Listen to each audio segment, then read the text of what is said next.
Assalamualaikum warahmatullahi wabarakatuh dan salam sejahtera. Saya Nurhani binti Rabi'an, metrik nombor 830762 yang mana pada hari ini saya akan membentangkan tentang teori dan ciri perkembangan individu.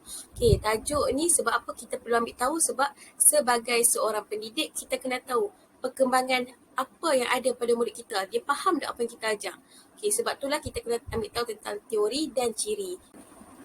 Okey, dalam kita menjadi seorang pendidik, kita kena tahu apa itu perkembangan, apa itu pertumbuhan. Sebab benda ni akan memberi kesan kepada kita sewaktu kita mengajar. Kita akan nampak apa yang perkembangan yang berlaku kepada murid kita. Okey, apa itu pertumbuhan? Okey, menurut Carl Garrison, yang mana perubahan maksud pertumbuhan tu adalah perubahan dari semasa ke semasa yang mana ianya berbentuk fizikal. Contohnya macam benda yang kita boleh nampak lah, saiz badan, ketinggian, rambut, otak dan lain-lain. Okey, macam kita tengok dalam kelas kita ada budak yang rendah, ada budak yang tinggi. Okey, seterusnya apa itu perkembangan? Okey, menurut Crow dan Crow, perkembangan ni maksudnya apa dia? Perubahan secara kualitatif ke arah yang lebih baik seperti pemikiran dan sosial hasil daripada jasmani serta pembelajaran. Okey, ini adalah ciri-ciri yang perlu ada apabila berkembangnya individu tu. Okey, pertama kali dia berlaku secara peringkat. Ni benda yang kita boleh nampak, maksudnya semenjak bayi tu lahir sampai dah dia menjadi dewasa. Okey, contohnya waktu lahir kita akan nampak budak tu boleh merangkak, boleh menerak, dan bila sekolah masuk aja alam persekolahan, sama ada bila kita jadi pendidik mana kita akan mengajar sekolah rendah, kita akan nampak perkembangan yang berlaku tu. Contohnya dia boleh berjalan, dia boleh berlari, macam tu. Okey, dan seterusnya dia dipengaruhi oleh baka ataupun genetik, yang mana orang cakap perkembangan individu ni dia berlaku bila mana contohlah dekat rumah, mak ayah dia akan ajak, contohnya bila selalu ajak aktiviti berkumpulan, maksudnya bersosial antara keluarga, benda tu juga akan mempengaruhi perkembangan. Bila dia pergi sekolah, dia boleh bergaul dengan orang, maksudnya dia tak jadi macam pelik, jadi rasa janggal sebab apa yang ajak kat rumah tu dia boleh adapt benda tu dekat sekolah. Okey, ciri yang seterusnya, apa itu ciri perkembangan individu, dia dipengaruhi oleh hasil pembelajaran bersekitaran. Contohnya dekat sekolah, kita boleh nampak murid-murid kita apa yang apa yang maksudnya bila kita akan nampak lah, selalunya dekat sekolah ni berpuak-puak, tak kira lah lelaki ataupun perempuan.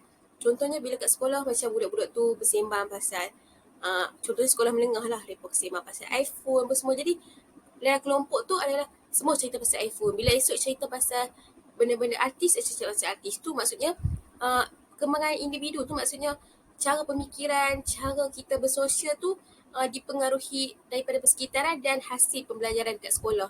Contoh hari ni cikgu ajak cara kita untuk makan. Bila kita belajar cara makan kat sekolah, dekat rumah pun kita akan makan dengan cara yang cikgu ajak tu. Okey, dalam kita melihat perkembangan individu tu, kita tak boleh, maksudnya bila kita tengok perkembangan pelajar atau murid kita, kita tak boleh buat pemerhatian secara akal logik kita saja. Kita kena menggunakan teori-teori tertentu. Contohnya, kat sini saya suka menggunakan teori perkembangan Jean Piaget, yang mana Jean Piaget ni yang kita seperti mana kita tahulah, kita belajar kaunseling ke, psikologi ke apa. Jean Piaget ni adalah bapa psikologi perkembangan kanak-kanak, yang mana dia lebih berfokuskan kognitif, perkembangan kognitif. Okey. Lepas tu menurut Jean Piaget ni juga berlakunya perkembangan individu tu adalah secara berperingkat dan berturut-turut untuk kita lihat dia punya perkembangan dari segi pemikiran dan kematangan intelektual. Maksudnya kita boleh tengok perkembangan individu atau murid kita tu semenjak contohnya dari kecil sampai dewasa. Kita boleh nampak cara dia berinteraksi, cara dia belajar apa semua tu kira secara berturut-turut. Bukannya maksudnya dari lahir tu terus boleh bercakap dah. Maksudnya dia ada step by step dia. Okey, seterusnya yang ketiga, kanak-kanak ni semakin dia lebih tua, semakin cepat dia berfikir berbanding dengan kanak-kanak muda ni. Okay, kalau kita perasan, contohnya kanak-kanak yang 3 tahun, 4 tahun, dia macam lambat berkeputusan berbanding yang budak-budak sekolah ni. Sebab apa? Sebab faktor kematangan intelektual, yang mana faktor usia tu. Sebab tu dah saya cakap, Piaget ni cakap lah apa ni, dia punya perkembangan ni berturut-turut, dia tak boleh langkau. Okay. Sebagai pendidik dalam melihat perkembangan murid tu sendiri, kita kena kenal siapa murid kita. Sebab itulah kalau bila kita ajak budak darjah 4, cara darjah 4. Bila ajak darjah 3, cara darjah 3. Kita tak boleh nak samakan mereka dalam satu kelompok sebab setiap peringkat usia tu berbeza. Macam saya cakap tadi, yang mana kanak-kanak ni lebih tua, lebih matang. Okey, Jim Piaget telah menetapkan 5 aspek penting yang guru ataupun pendidik boleh gunakan untuk nak faham tingkah laku dan konektif murid tu.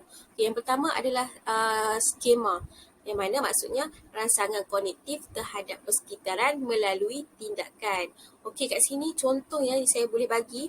Contohnya bila kita sebagai seorang guru tadika lah contohnya, kita cakap okey murid-murid hari ni buat kumpulan, satu kumpulan ada 4 orang. Kita akan nampak kat situ tindakan mereka boleh berjaya tak mereka tubuhkan 4 orang dalam satu kumpulan. Okay, itu contoh yang pertama. Okey, yang seterusnya adalah skemata, yang mana kat sini struktur kognitif yang berubah melalui persekitaran. Okey, dia berkait rapat juga dengan skema tapi dia adalah sesuatu yang berbeza. Maksudnya bila dekat rumah, mak ayah dia selalu ajak buat kerja secara berseorangan, secara individu. Contohnya tak kira lah melukis ke, main puzzle ke, kita nampak dia akan buat seorang-seorang. Maknanya mak ayah bagi puzzle tu duduk kat satu sudut tu buat seorang-seorang.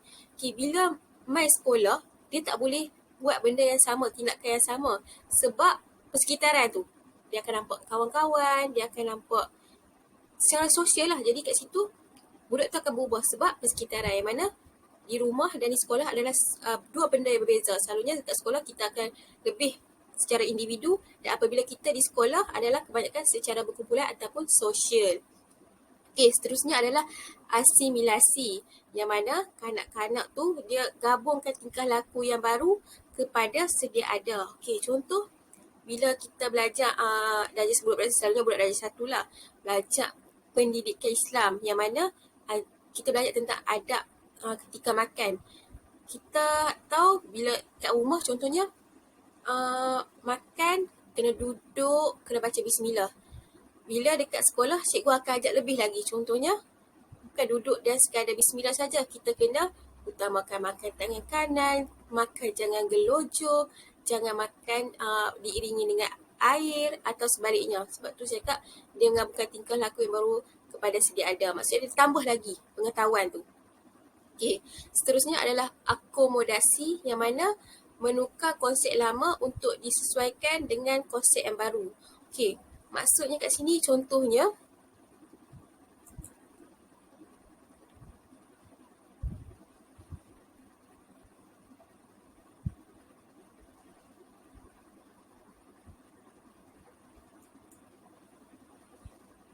contoh yang kita boleh tengok dekat sini, contohlah dekat rumah, ibu atau ayah akan ajak anak-anak mereka kalau nak kencing ataupun nak berak, bagi tahu dekat maksudnya tak perlu bagi tahu dekat mak ayah, terus ke tandas. Bila kita ke sekolah, konsep yang sama iaitu kita nak ke tandas, tapi benda yang pertama kita perlu kena buat untuk ajar anak-anak murid kita tu, bagi tahu guru dulu sama ada kita nak buang air kecil atau air besar, terus ke tandas. Nampak kat situ. Dia konsep yang sama, tetap ke tandas. Okey, dalam teori Jim Piaget ni ada empat peringkat yang mana kita boleh tengok perkembangan tu berlaku secara normal ataupun sebaliknya. Okey, yang pertama adalah peringkat perkembangan peringkat deria motor, yang mana berlaku dari umur 0 hingga 2 tahun, yang mana kita boleh nampak selalunya dekat bayi lah. Yang mana waktu ni peringkat waktu umur ni dia tak mampu lagi nak simpan maklumat. Dia hanya menggunakan deria motor untuk berinteraksi. Lepas tu dia hanya boleh peringkat yang seterusnya adalah peringkat operasi, yang mana peringkat ni berlaku pada umur 2 hingga 7 tahun. Selalunya kanak ataupun murid yang berumur lingkungan 2 hingga 7 tahun, mereka ni lebih menggunakan simbol mewakili objek. Lepas tu belum mampu untuk mempunyai konsep pengekalan dan transformasi. Lepas tu dia orang ni punya sikap egostrik, iaitu perlu ikut kehendak mereka, lepas tu mempercayai orang lain punya pandangan yang sama seperti mereka. Okay, contoh yang dekat sini, apa yang boleh saya terangkan, kita contoh sebagai seorang guru, kalau kita ajak budak umur lingkungan 2 hingga 7 tahun, contohnya 7 tahun darjah 1. Okay, bila kita ajak darjah 1, budak-budak dekat sini, dia more kepada objek. Okey, peringkat yang seterusnya adalah peringkat operasi konkret, yang mana usia pada peringkat ini adalah usia 7 hingga 11 tahun. Okey, waktu ni kanak-kanak tak begitu orkestrik, yang mana dia tak begitu ikut kemahuan dia sangat. Lepas tu dia boleh berfikir secara munasabah, yang mana dia tahu budak-budak umur waktu ni, peringkat umur ni, dia tahu yang mana buruk, yang mana baik. Okey, seterusnya dapat menyelesaikan masalah yang melibatkan peristiwa. Contohnya macam ni. Okey, bila dia bagi tumpah air ataupun bagi tumpah makanan, dia tahu apa benda yang perlu dia buat. Dia kena basuh lantai, dia kena lap lantai, benda-benda macam tu. Seterusnya dapat menerima pandangan orang lain. Okey, bila contoh macam saya bagi contoh tadi, bila makanan tumpah, kita sebagai guru ataupun pendidik, kita kena tegur secara elok. Kita akan cakap, okey, kamu nasi tumpah kena makan, lepas ni kalau nak makan lagi, kena makan dengan elok, tak boleh tolak-tolak dengan kawan. Okey, tapi walaupun dia boleh menerima pandangan secara baik, tapi kita kena kreatif, kena bagi nasihat dan pandangan secara yang betul. Sebab mereka still lagi ada egosentrik, tapi tak begitu ikut.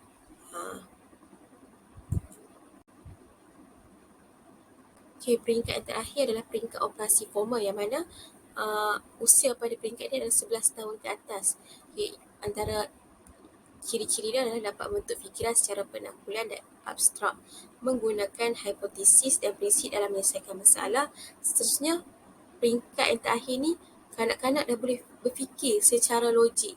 Okay, contohnya bila kita perasan, bila kita masuk kelas, antara kelas tahap 2, contoh budak darjah 5, budak darjah 6, umur 11 hingga 12 tahun, dia orang punya cara pembelajaran dah berbeza.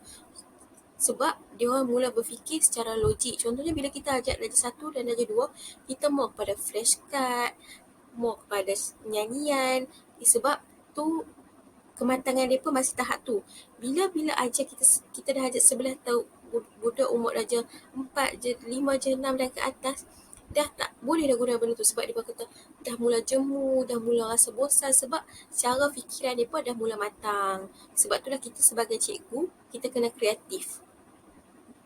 Okey, contoh aplikasi teori ni waktu kita nak tengok perkembangan murid, mana kita sebagai seorang guru, kita boleh gunakan. Okey, yang pertama, situasi. Kita tengok contohnya, saya sebagai guru, saya mengajar subjek pendidikan Islam, iaitu contohnya saya ajar adab ketika makan. Okey, lepas tu saya tengok aspek penting yang ada terhadap murid waktu proses pembelajaran. Contohnya macam saya ajar tadi, ada tak konsep asimilasi, akomodasi, macam mana saya suruh, bila saya tanya soalan, macam mana nak berinteraksi dengan kawan-kawan, saya suruh buat kumpulan, boleh ke tak, bila ajak cakap, buat kumpulan, bina ataupun berpasangan, contoh lakukan semula dalam kelas, waktu kita makan, tengok boleh tak budak-budak tu cari pasangan ataupun berkumpulan, sama ada boleh dia adapt benda tu antara dekat rumah dan sekolah. Maksudnya lepas tu kita tengok cara dia proses kognitif dia, yang mana dekat rumah mak ayah dia cakap nak makan cuma perlu bismillah ataupun makan dengan kanan. Tapi bila kita dalam proses pembelajaran, dia akan proses benda yang baru, yang mana ada asimilasi, akomodasi, skemata apa semua tu kan. Okay, jadi boleh tak proses pemikiran dia tu berjalan dengan lancar. Okay, seterusnya kita kena tahu peringkat umur. Maksudnya kita kena kenal murid kita tu. Sama ada, contohnya saya ajar murid 8 tahun, yang mana darjah 2. Dia masih lagi peringkat operasi konkret 7 hingga 11 tahun. Waktu tu, dia dah boleh beza, maksudnya yang mana betul, yang mana salah. Jadi, kita ajak dia pun tak terlalu pressure. Sebab waktu tu kanak-kanak dia still ada egostrik, tapi tak terlalu ikut kehendak sangat. Jadi kita sebagai guru ataupun pendidik, kita perlu seimbang. Kita kena kreatif dalam ajaran. Jadi kat sini. Sebab tu saya cakap kita perlu tahu teori dan aspek-aspek serta proses-proses tertentu untuk kita ni nak tahu perkembangan individu ataupun murid kita tu. Jadi bila contoh kita boleh nampak dekat sini, bila kita suruh murid kita buat kumpulan, dia pun boleh bergerak dalam kumpulan macam mana kita nak. Lepas tu lagi satu, bila kita ajak tu, dia pun boleh terima tak maklumat baru tu. Maksudnya dekat rumah mak ayah dia pun dah ajak dah makan, ada waktu makan cuma ada baca bismillah dan tangan kanan. Tapi bila main sekolah, dia mula menerima maklumat baru. Maksudnya dia boleh terima tak. Dan waktu tu dia boleh ubah tak tingkah laku tu. Contoh, bila saya cakap, kita bukan sahaja makan bismillah dan tangan kanan, tapi tidak boleh bercakap, kunyah secara perlahan. Dan satu lagi, utamakan makanan yang ada di hadapan kita dulu. Maksudnya tu ada adat ketika makan dalam Islam. Jadi bila belajar benda tu, budak-budak boleh proses dan boleh ingat tak? Dan boleh terima tak?